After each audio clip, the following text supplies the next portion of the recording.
सोलापूर महानगरपालिकेने रुद्रभूमी ती कुणाला द्यायची यासंबंधी निर्णय घेतला आणि सिद्धेश्वर पंच कमिटीला रुद्रभूमी द्यावी असं त्यांनी निर्णय घेतला। वास्तविक पाहता या ठिकाणी रुद्रभूमी सुरुवातीपासून सिद्धेश्वर पंच कमिटी पाहत आहे। त्यानंतर त्याच्यावरती जे काही आता मंजूर करून आणलेली ही योजना आहे याकरता विद्यमान आमदार विजयकुमार देशमुख यांनी प्रयत्न केला।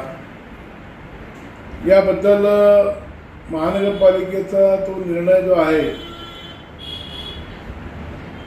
तो निर्णय मंजूर झाला असताना परत तो निर्णय फिरवायचा त्या ठिकाणी गाठ चाललेला आहे। रुद्रभूमी ही वीरशैव समाजाची आहे। वीरशैव समाजाने प्रथा आहे, आम्ही त्या ठिकाणी बसवतो पूर्वेकडे तोंड करून आणि त्या ठिकाणी समाधी करतात, त्याला बैल समाधी म्हणतात।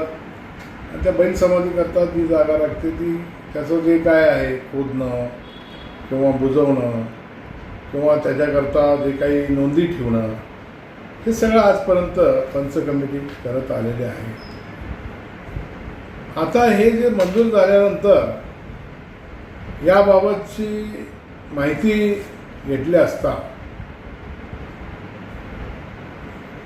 गुरुजी महाराज जे आहेत आपले डॉक्टर जगद्गुरू श्री श्री श्री 1008 मल्लिकार्जुन शिवाचार्य महाराज यांची संस्था जी आहे पोर्तुगीज संस्थांनी याबाबत त्या ठिकाणी इंटरेस्ट दाखवलेला होता। ज्यावेळी आयुक्तांनी विचारलं असता पंच कमिटीने त्या ठिकाणी इच्छा प्रकट केली नाही असं म्हणलं जातं आणि मग होडगी महाराज संस्थान रणमठ होडगी महाराज संस्थांनी त्याबद्दलचं इंटरेस्ट दाखवलेला आहे।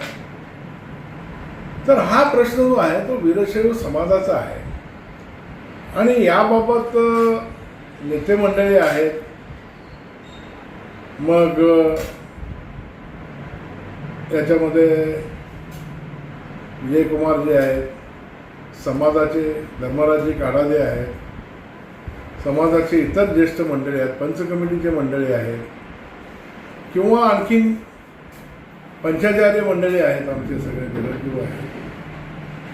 वास्तविक पाहता एक बैठक समाजाची होणं गरजेचं आहे असं मला वाटतं आणि समाजाची बैठक घेऊन त्यामध्ये हे कोणाला द्यायचं हे ठरवावं आणि हा निर्णय एकमताने घेऊन त्यांनी आयुक्तांना कळवावा आणि त्या पद्धतीनं तो निर्णय व्हायला पाहिजे असं माझं मत आहे। कारण आता आम्ही बघतो ज्या पद्धतीने वीरशैव समाजामध्ये बैल समाधी करून बसवलं जातं आणि समाधी मानली जाते त्या ठिकाणी, तसं ख्रिश्चन समाज असो किंवा मुस्लिम समाज असो त्या लोकांमध्ये देखील दफन केलं जातं। आणि या सोलापूरमध्ये मुस्लिम समाजाचं जवळजवळ 7-8 त्या ठिकाणी स्मशानभूमी आहेत। वास्तविक पाहता त्यांचं कौतुक केलं पाहिजे, किती चांगल्या पद्धतीनं ते त्या ठिकाणी दफन करतात आणि एक भावनाने निघतात ते लोक। एखादं मयत निघाले असता एखादा काम करणारे व्यक्ती असले तरी त्यांनी त्याचं काम बाजूला ठेवतो आणि 4 पावलं जाऊन त्याला तो खांदा देतो। एवढं एकी त्या समाजामध्ये आहे आणि त्या समाजाने या सोलापूरमध्ये त्यांचं जे लोकसंख्या आहे त्या मानाने सगळीकडं स्मशानभूमी आहे। त्यांचं ते आदर्श घेऊन वीरशैव समाजाने संपूर्ण शहरामध्ये चारीकडं या ठिकाणी स्मशानभूमी होणं गरजेचं असताना एक आमदार पुढे येऊन त्यांनी त्या ठिकाणी काम केलेलं आहे। स्वामी महाराजांनी देखील गुरु महाराजांनी देखील त्या ठिकाणी त्यांची इच्छा प्रकट केलेली आहे। वास्तविक पाहता मला समाजाला सगळ्यांना विनंती करायची आहे की याच्यामध्ये कुठलंही राजकारण आणू नका. हे धर्माचं काम आहे, पुण्याचं काम आहे आणि वीरशैव समाजाचं काम आहे. आणि समाजाची ती स्मशानभूमी असल्यामुळं समाजाचे लोक एकत्र बसून याचा निर्णय घेणं गरजेचं आहे. याच्यामध्ये राजकारणी लोकांनी प्रवेश करू नये. राजकारण याच्यामध्ये करू नका. मी राजकारणी लोकांना हात जोडून सांगतो की याच्यामध्ये राजकारण करून समाजामध्ये भांडणं लावायचा प्रयत्न करू नका. कारण जगद्गुरू हे आमचे दैवत आहेत आणि या ठिकाणी दैवतांच्याबद्दल जर कोणी बोललं तर आम्ही आणि समाज कधी माफ करणार नाही त्यांना. एक लक्षात घ्या. आणि त्याच्याकरता माझी समाजातल्या सर्व ज्येष्ठ मंडळींना विनंती आहे, एक बैठकीने एक घ्यावं. सिद्धेश्वर मंदिरमध्ये धर्मराजजी काडादे असतील किंवा विजयकुमार देशमुख असतील, हे मानकरी किंवा पंच कमिटी म्हणून भेदभाव न करता त्यांनी त्या ठिकाणी राजशेखर हिरेअप्पू असतील किंवा समाजातले अजून ज्येष्ठ मंडळी असतील, याच्यामध्ये मी विनंती करणार आहे कल्याण शेट्टी साहेबांना. त्यांनी आता चांगल्या पद्धतीनं या शहराचं माहिती घेतलेली आहे, ते काम करत आहेत. त्यांनी देखील ते देखील वीरशैव आहेत, ते देखील याच्यामध्ये इन्व्हॉल्व व्हावं आणि बसून निर्णय द्यावा आणि एकमताने आपण निर्णय घेऊ. कोणाला द्यायचा आहे, कोण करणार आहे, तो भाग महत्त्वाचा नाही आहे. याच्यामध्ये भाग महत्त्वाचा आहे की आपण सगळे एक आहोत. हा संदेश समाजातल्या सर्व तळागाळातल्या लोकांपर्यंत गेला पाहिजे. काही लोक जाणून बुजून आमच्यामध्ये भेदभाव निर्माण करून, फूट काढून, डिवाइड अँड रूल या पद्धतीनं ब्रिटिश पॉलिसी त्या ठिकाणी करू लागलेल्या आहेत आणि समाजामध्ये सभा दुभंगण्यासाठी त्या ठिकाणी मोठ्या प्रमाणात प्रयत्न चालू आहेत.